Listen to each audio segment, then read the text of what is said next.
एक बार सभी का पुनः स्वागत है। यूपी टेट समाप्त हो चुका है।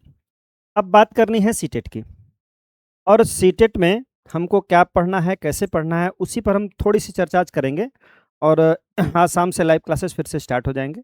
आपको कितनी आसान तरीके से इसको करना है, क्या करना है, क्या छोड़ना है, आज उसी पर हम पहले पार्ट की बात कर रहे हैं। उस पहले पार्ट में हिंदी, संस्कृत और गणित की बात करेंगे। जो दूसरा पार्ट हमारा आएगा वो सीडीपी और ईवीएस के लिए आएगा। तो सबसे पहले जान लीजिए इसमें क्या-क्या होता है, कैसे-कैसे करना होता है। तो सबसे पहले जान लीजिए, मैं हिंदी की बात कर रहा हूँ, तो हिंदी में केवल थोड़ी-सी चीज़ जान लीजिए, इसमें कुछ करना नहीं है। पहली चीज़ आपको याद रखनी है कि हिंदी का जो व्याकरण है, वो बिल्कुल नहीं पढ़ना है। पढ़ना है मतलब न के बराबर। व्याकरण बहुत नहीं आता है, यह ध्यान रहे। आपको व्याकरण पर बहुत ज़्यादा चर्चा नहीं करनी है।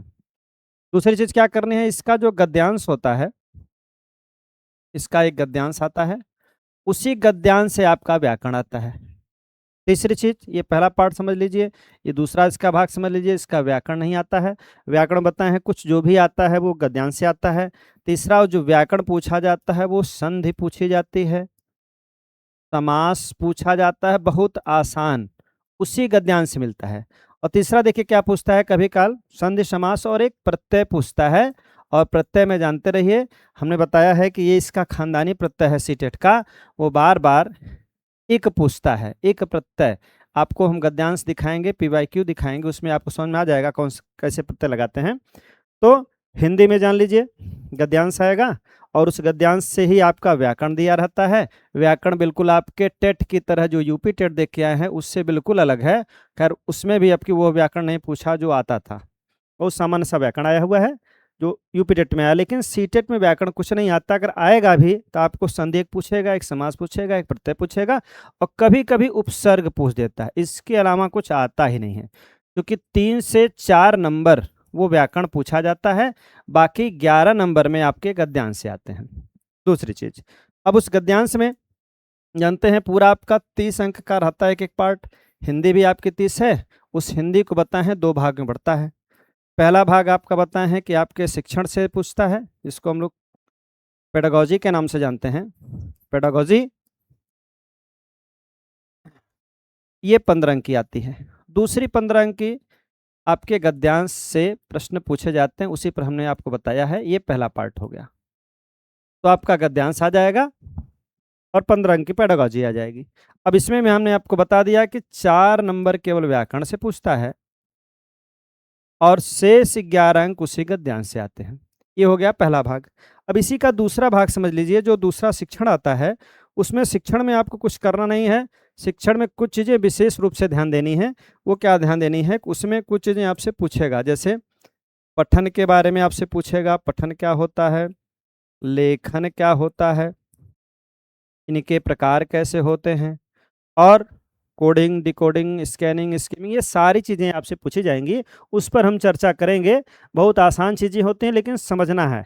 आसान का मतलब आपको समझना पड़ेगा, रटना नहीं पड़ेगा। आपको समझना है और समझ के काम करना है इसमें। और कुछ चीज़ें आपको टैग वर्ड से मिलेंगी, वो बात की बात होगी, कैसे टैग वर्ड क्या होते हैं, कैसे होगा, उस पर हम चर्चा करेंगे। लेकिन फिलहाल 15 अंक की पेडागोजी रहेगी, 15 अंक का गद्यांश रहेगा। उस 15 अंक में हम बताया है कि 11 का आपका गद्यांश से पूछ दिया जाएगा और 4 अंक का व्याकरण हमने बता दिया, संधि, समास, प्रत्यय और उपसर्ग से आते हैं। अब बात करते हैं संस्कृत में। संस्कृत में देखिए सेम कहानी है, जो आपकी हिंदी की कहानी है, सेम संस्कृत में भी वही कहानी है। इसमें भी आपको क्या करना है, 15 अंक आपका इसमें गद्यांश आएगा। देखिए 15 अंक आपका गद्यांश रहेगा, उसमें सेम चीज़ वैसे रहेगी।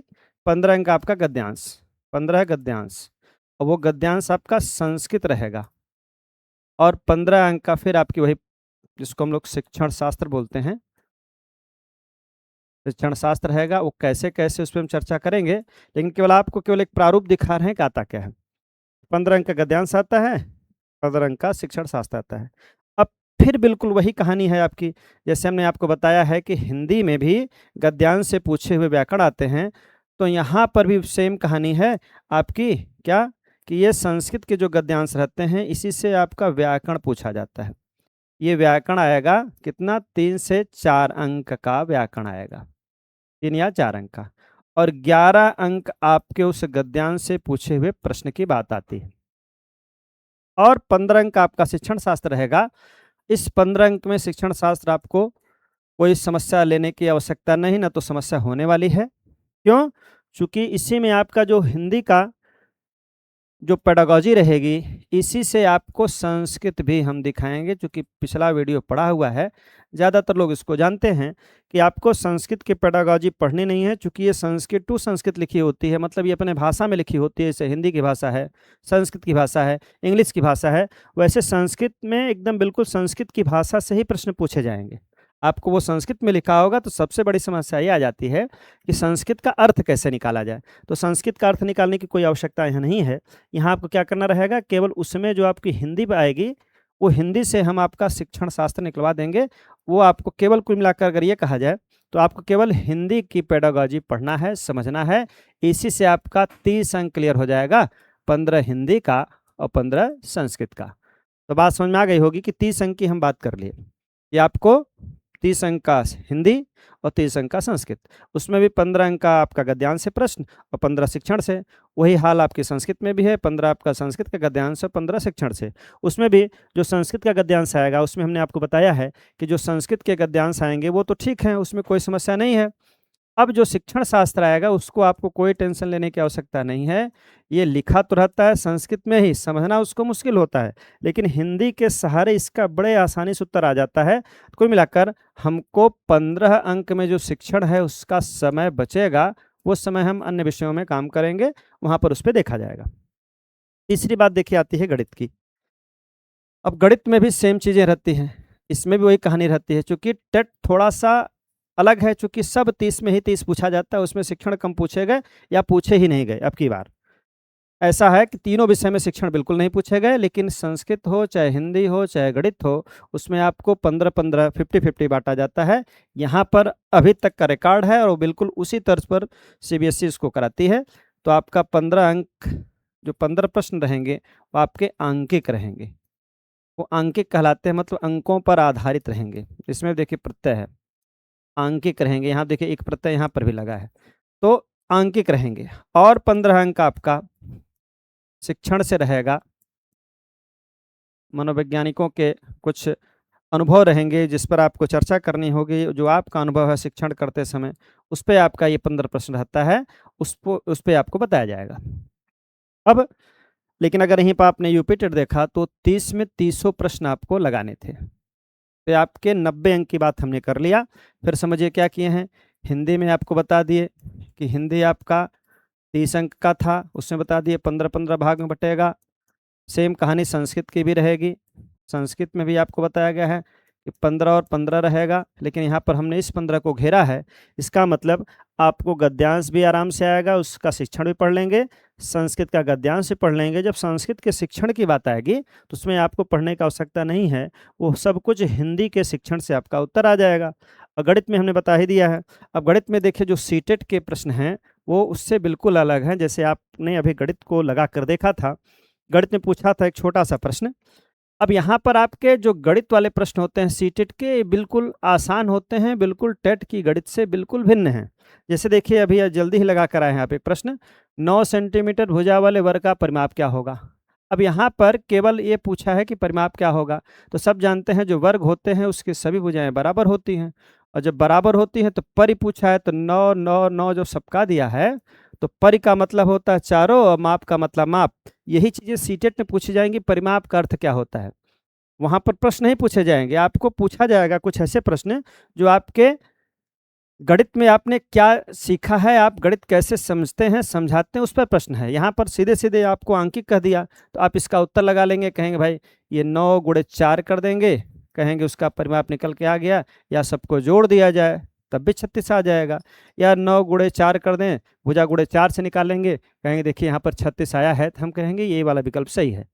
तो इसमें जो होता है वो बिल्कुल अगला। अब देखिए एक प्रश्न और आया था इससे, यहाँ पर देखिए दिया था, घनाभ की बात हम कर लें, एक प्रश्न घनाभ से दिया था। अब आप सीटेट में जाएंगे तो घनाभ को आपसे प्रश्न नहीं करवाएगा। अब घनाभ से पूछेगा घनाभ में कौन होते हैं, घनाभ बनता कैसे है, घनाभ में क्या क्या चीज़ें होती हैं। तो जानते हैं जो घनाभ होते हैं इसमें 6 फलकें होती हैं। आपसे इससे भी प्रश्न सीटेट से आया हुआ है कि ये जो घनाभ है इसमें सीधे यूपी टेट में घनाभ का क्या पूछ दिया, आयतन। अगर घनाभ का आयतन से हम निकालने का प्रयास करें तो सीधे कहेंगे L गुणे बी गुणे एच, सीधे सबका गुणा कर देंगे 5 गुणे 3 गुणे 2 और इसका गुणा हो जाएगा 5 3 15 दूना 30। अब 30 जो है वो घन सेंटीमीटर आएगा, चूंकि जानते हैं गणित में इकाई और अंक दोनों का गुणा होता है। अंक गुणा 30 हो गया और सेंटीमीटर सेंटीमीटर सेंटीमीटर का करेंगे तो सेंटीमीटर का क्यूब हो जाएगा। इस कारण देखिए यहाँ पर 30 आया हुआ था, 23 घंटे सेंटीमीटर। लेकिन अब जब आपके सीटेट की बात करेगा तो यह नहीं पूछेगा सवाल, इस तरह का कोई प्रश्न बहुत कम क्या न के बराबर पूछा। गणित में केवल जोड़ घटाना गुणा भाग उससे संबंधित प्रश्न, कुछ आपके ये जो घंटों को निकालना होता है कि कोई ट्रेन जाती है कैसे है, वो सारे प्रश्न आपको हम दिखाएंगे। कहने का हमारा मतलब ये है कि जो बिल्कुल आपके गणित की गणित है यूपी टेट की, वो गणित में ही गणित होती है, लेकिन सीटेट की गणित बिल्कुल सामान्य होती है, आपके अनुभव पर आधारित होती है। आपकी लर्निंग कितनी है, बच्चे लर्निंग कितना करते हैं, कैसे करते हैं, वो पूछा जाता है। अब देखिए एक प्रश्न और आया था इसमें। अब यहाँ पर देखिए एक वर्ग का विकर्ण पूछा था। अब सीटेट में आपसे वर्ग का विकर्ण नहीं निकलवाएगा, उसमें पूछेगा कि वर्ग और समचतुर्भुज बराबर होते हैं क्या। जैसे एक वर्ग हो गया, वर्ग में जानते हैं सभी भुजाएं बराबर हैं, अगर ये 5 है तो सब 5 हो जाते हैं। अब इसी का एक भाई होता है सम, जिसको हम भाई का नाम देते हैं, वर्ग का भाई सम होता है। लेकिन अंतर क्या है, वर्ग में भी सभी भुजाएं बराबर और सम चतुर्भुज की भी सभी भुजाएं बराबर होती हैं। यहाँ पर अगर ये 5 है तो सब 5 5 है, लेकिन हम इसको उसका तिरछा भाई बोलते हैं, चढ़वा भाई बोला जाता है। वर्ग और सम दोनों की सकल सूरत एक है।